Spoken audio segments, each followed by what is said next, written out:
साथियों, आप लोग काफ़ी दिनों से मैसेज कर रहे थे सर एसएससी भर्ती 2012 का क्या अपडेट है। क्या एसएससी भर्ती 2012 की सेकंड लिस्ट आएगी? अगर सेकंड लिस्ट जारी होगी तो किस साथी का सिलेक्शन होगा सेकंड लिस्ट में, और सेकंड लिस्ट का अपडेट क्या है। साथियों, एक कोर्ट की तरफ से आदेश जारी हुआ था। उस आदेश में क्या चीज़ें बताई गई थी जो आपके लिए इम्पोर्टेंट है, और सेकंड लिस्ट आने की कितनी परसेंट उम्मीद है, ये सभी जानकारी आपको साथियों इस वीडियो में मिलने वाली है। तो प्यार से तो वीडियो को लाइक करके चैनल पर अगर आप लोग नए हो चैनल को जरूर सब्सक्राइब कर लेना, जिससे आपको एसएससी भर्ती 2012 से रिलेटेड कोई भी अपडेट हो तुरंत ही आप तक पहुंच जाए। तो आप लोग पता है कि एसएससी भर्ती 2012 का जो मामला था साथियों, वो इलाहाबाद हाई कोर्ट में चल रहा था। तो इलाहाबाद हाई कोर्ट का जो अपडेट है वो आपको बता देता हूँ। तो आपको सबसे पहले इलाहाबाद हाई कोर्ट की ऑफिशियल वेबसाइट पे आ जाना। तो इस वेबसाइट का जो लिंक है आपको डिस्क्रिप्शन में मिल जाएगा। तो डिस्क्रिप्शन में मिल जाएगा, लेकिन डिस्क्रिप्शन में व्हाट्सएप ग्रुप भी होगा।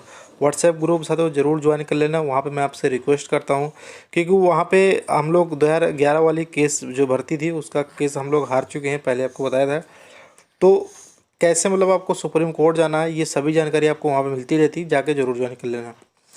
तो इसके लिए सबसे पहले आपको क्या करना है, इस केस टाइप वाले में जाना है। तो यहाँ पे नीचे आप लोग सबसे नीचे आ जाना है। तो ये जो रीट जो जो आपका रीट नंबर है तो ए, तो यहाँ पे क्लिक करना है। ठीक है, यहाँ पे हम लोग क्लिक करेंगे, और जो आपका केस नंबर है, तो केस नंबर आपको मैं जूम कर देता हूँ साथियों, ये 2133। और जो साल है जब केस आपका दाखिल किया गया था वो 2020 में दाखिल किया गया था। और इस कैप्चा को आपको यहाँ पे फिल कर देना। ठीक है, तो कैप्चा हिसाब से फिल करना, नहीं तो गलत हो जाता है, तो आपका जो अपडेट है वो गलत हो जाएगा। ठीक है, तो यहाँ पे हम लोग कैप्चा फिल कर देते हैं। तो उसके बाद जो केस की समरी है साथियों वो आपको यहाँ पे दिख जाएगी। तो केस टाइप में आप लोग देख सकते हो, केस नंबर आपका जो है 2133/2020 में केस दाखिल किया गया था। और ये है इलाहाबाद हाई कोर्ट। पिटिशनर और रिस्पॉन्डेंट मतलब कि वादी प्रतिवादी जो थे, गुड्डू कुमार रूबे और versus union of India and 2 other, तो इनके खिलाफ केस किया गया था। और यहाँ पे हम लोग व्यू पे क्लिक करेंगे। तो जैसे व्यू पे क्लिक करेंगे पूरा जो केस का प्रारूप है वो आपको मिल जाएगा। तो अगर आप लोग बोलोगे तो मैं आपको प्रिंट आउट इसका निकाल लूँगा, प्रिंट आउट आपको व्हाट्सएप ग्रुप पे डाल दूँगा। तो जो फर्स्ट हियरिंग आपकी थी वो कौन सी डेट में थी, ये 7 फरवरी 2020 को थी।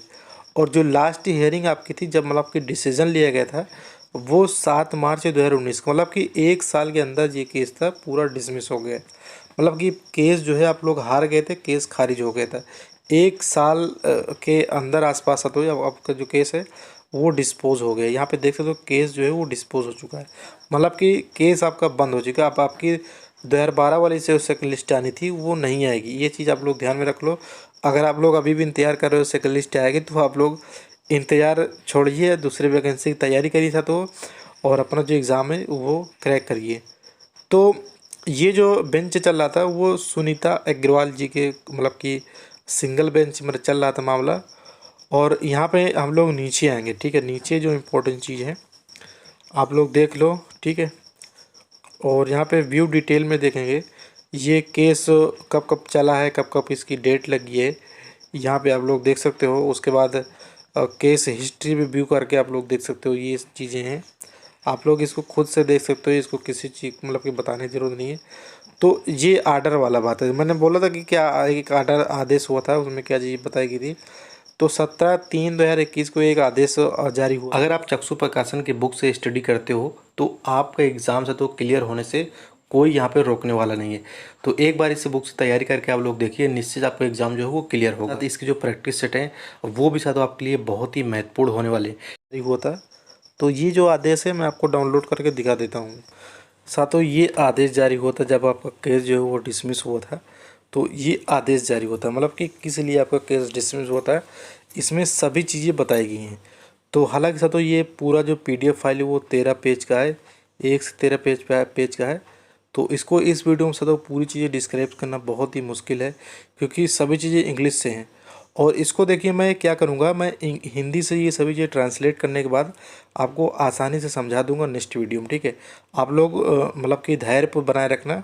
हालांकि इंग्लिश वाले जो पीडीएफ अगर आप लोग समझ लेते हो तो मैं व्हाट्सएप ग्रुप पे डाल दूँगा, वहाँ पे आप लोग आसानी से जाके पढ़ लेना खुद से।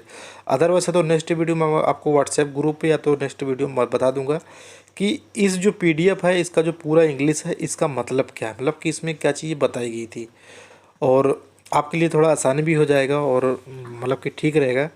तो इसीलिए बोलता हूँ धैर्य बनाए रखना, मैं इसका जो हिंदी ट्रांसलेशन आपको दे दूँगा। तो इसमें बहुत चीज़ें मैंने समझ ली हैं, ये आदेश हुआ है ये कि मतलब कि कैसे कैसे जो चीज़ें नहीं समझ में आ रही है उसको मैं समझ के और अपना जो है वो पीडीएफ हिंदी में ट्रांसलेट करके साथ वो दे दूँगा। हालांकि से तो ये अपडेट था और आप लोग केस हार चुके हो, अब कुछ नहीं हो सकता। सुप्रीम कोर्ट जा सकते हो तो जा सकते हो, लेकिन तो सुप्रीम कोर्ट जाने का मतलब ये है कि लाखों रुपए खर्चा, ठीक है। तो बच्चे जो हैं वो किसी न किसी जॉब में शायद एडजस्ट हो गए हैं, मतलब कि जो बच्चे थे, और कुछ बच्चे बचे हुए हैं, लेकिन अब कौन जाएगा सुप्रीम कोर्ट इतना पैसा खर्चा करेगा। तो मिलते हैं नेक्स्ट वीडियो में, तब तक के लिए जय हिंद जय भारत।